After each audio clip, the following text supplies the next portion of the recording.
All around the world, gamers are being left in a state of mortal depression.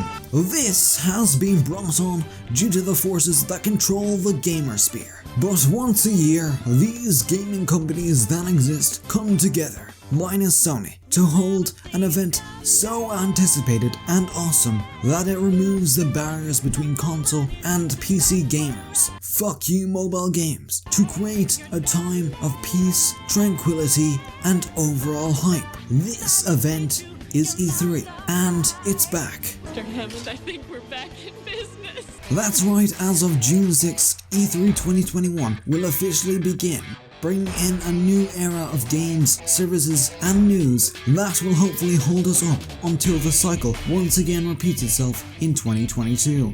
Now at this E3, we will be getting quite a large chunk of information regarding future developments in the gaming scene, along with quite the plenitude of games from studios like Nintendo, Microsoft, and a long list of developers that is way too long for me to say. So I'll simply say, pretty much every other gaming company is here. Minus Sony, of course, because they think they're better than E3. What's better than E3? It's literally the pinnacle of modern society with absolutely no flaws whatsoever. But without further ado, I would like to share some of my most anticipated games and news of E3 2021. Keep in mind, most of this info comes from either leaks or my own broken mind. So yeah, take that as you will. If you like this content and would like to see more, like it please, consider subscribing and look at my channel. Just look at it.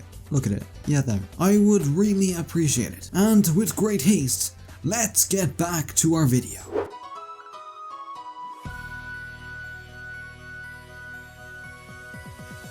Now, I'm a Nintendo fan. Always have been. I have played the highs like Wii Sports Resort and the lows of Alvin and the Chipmunks, the video game. But I've been a little unfaithful to Father Shintaro. I don't own the Switch, nor have I played many of its games. But that won't stop me from being excited over Nintendo's new projects. In terms of games, they got Breath of the Wild 2, which I know everyone is after. Metroid Prime 4, which yes, had to restart development as of 2019. But we could see news begin circulating as soon as this year. Bayonetta 3, it was revealed as of 2017, so there's a 4-year gap between its reveal and now. Splatoon 3, which, while yes, it is going to be released as of 2022, will probably be getting a big chunk of information at this E3. And of course, 2 new Pokemon games. Not 1, but 2,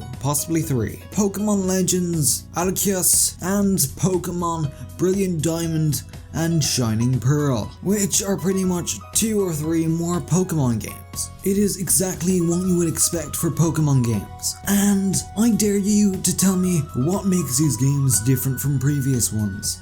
But by far, the biggest thing that gamers, myself included, are anticipating has got to be the possibility of the Nintendo Switch Pro official reveal. While yes, the Nintendo Switch is one of, if not the most popular consoles on the market, over the years the Switch has become a small bit outdated. And before you go to the comment section and write, "But Alan, it has some of the most high quality games and features in a console." I know, it has the Mii's. But looking at the device, you can see its shortcomings, especially the screen resolution and frame rate. On the console directly, the Switch can run games at 720p for 30 frames per second, while the casting option allows for 180p at the same frame rate. So you can see why people would want an improvement. The rumors allege an improvement from 720p to a 4K OLED display, along with an upgrade from 30 FPS to 60 FPS. I give this a 50-50 shot of appearing at Nintendo's E3 event, because while yes, Nintendo has confirmed a new console in the works, they have not confirmed whether it will be a new Switch or something else altogether.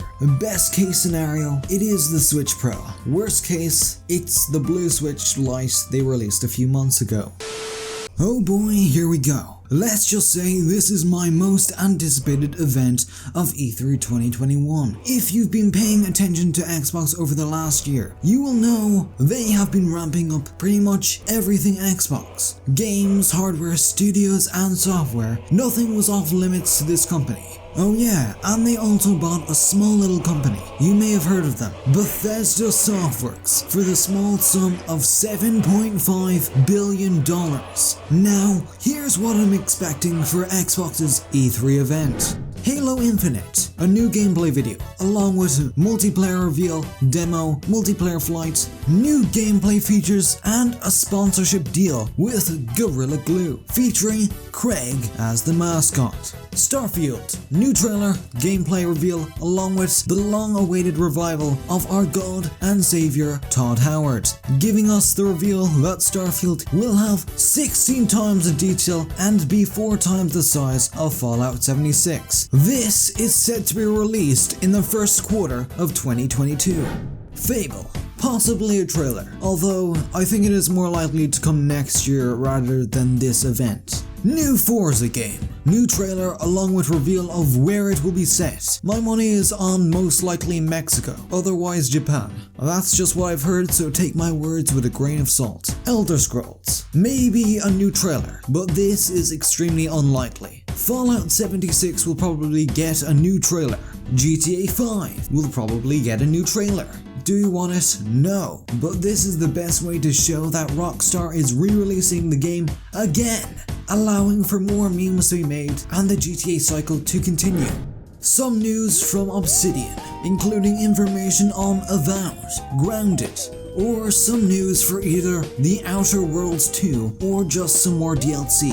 Just don't expect a new Vegas. Or heck, maybe do. Xbox could give them that IP, and they are more than capable of making it. Some new IPs. I don't know, maybe a new Battletoads game or something? There probably won't be anything on Gears of War, as most of their staff is stuck on Halo Infinite. Compulsion Games and their new IP may be revealed. State of Decay 3 will probably get an official trailer along with gameplay reveal.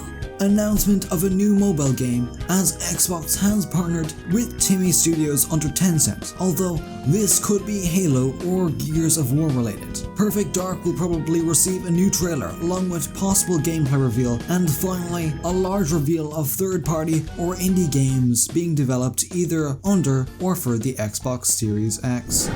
With Game Pass, I think we should expect some big things, but by far the biggest and possibly most surprising announcement may be the reveal of the Game Pass service for the Switch, which, thanks to the legal documents taken from the epic Apple court case, we know that they've at least spoken about it, and also that Nintendo wanted it redacted. Leading on from that, there is obviously going to be a big announcement regarding games catalog. For instance, a few weeks ago, Microsoft released a large list of games that were getting FPS boosts, but among those games shown, there was an overabundance of one game studio, Ubisoft. Now, Ubisoft holds their own subscription service in the form of Ubisoft Plus, and it is widely believed that this is the next big service coming to Game Pass, just like EA Play. I would have to say there is a good chance of this actually happening. So you're telling me there's a chance?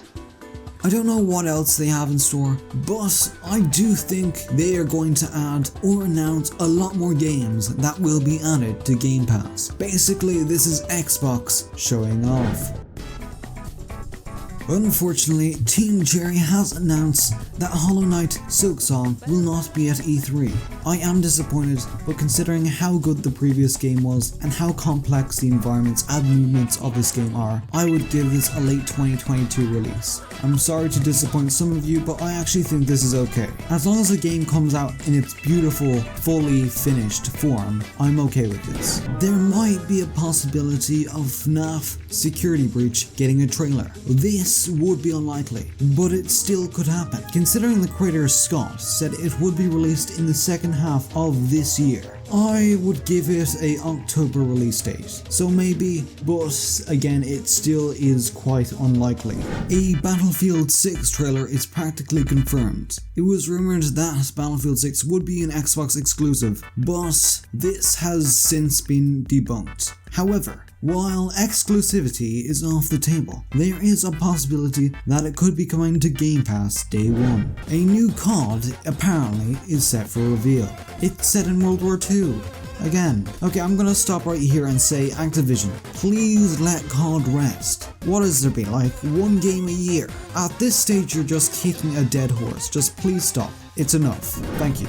For EA, you should expect... Oh crap, Battlefield is a EA property. Anyway, moving on. Without a doubt, a new FIFA game. But by far, the most interesting thing we probably won't see is not a new FIFA game. Unacceptable!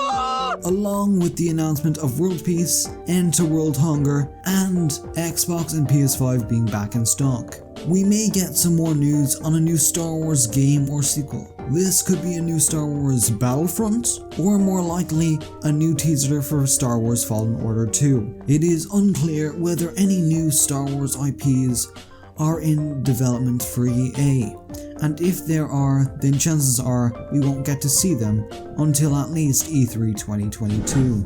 Ubisoft will be sure to show off a new trailer for Far Cry 6, with a possibility of a gameplay reveal. Along with this, we will probably get new information and even a trailer on Rainbow Six Quarantine, although do not expect that name to keep, as Ubisoft have clarified that they may change it to appease their investors. Prince of Persia: Sand of Time remake will probably also receive a new trailer along with a full confirmation regarding its release date.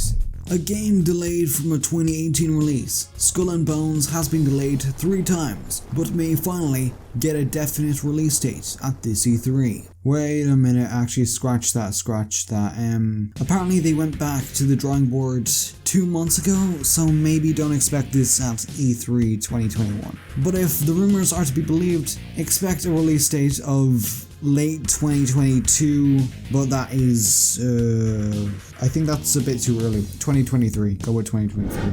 Finally, the last thing I'm going to talk about in regards to this E3 is Warner Bros. Media. Now, they have been confirmed to appear at this year's E3, but there is a problem: the merger. If you didn't know, there has been a merger.